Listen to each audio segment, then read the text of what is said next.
Kita mo si Pardo, tinutulak, hindi nilalayo sa paint eh. Hanggat meron na lang isang sitwasyon na lang, lumabas na lang si Pardo, tinira, binigay na ni Caboclo. Tinira medium pace, pumasok, di ba? Yun.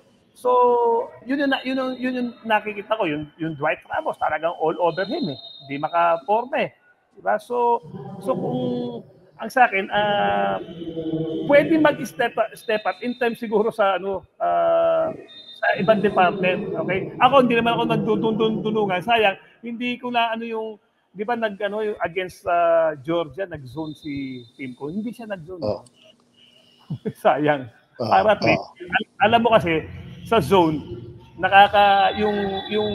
yung apat na players mo, si Kai Soto that are playing majority minutes, kahit pa sa zone, napapahinga-hinga ng konti.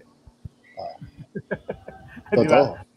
Oo, napapahinga ng konti yan kahit pa paano kasi you're guarding the area, not a man. Kung 30 minutes ka, itatakbo sa mga screens yan, bumabangga ka, nakakaupos din yan eh, nakakababa, considering na ilang laro na nilalaro mo, time difference, di ba? Nag-a-adjust yung katawan mo, okay? So, yun ang nakita ko. Wag ho nating singlein yung larong yun. Tingnan natin kabuuan.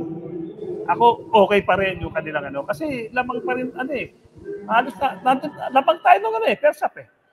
All of a sudden lang, they made the run eh. Okay, magandang depensa, they made the run, and kahit pa paano, ginawa naman natin yung makakaya natin. Pero talagang nandun lang. Pero sabihin, okay na. Marami pa naman tournament.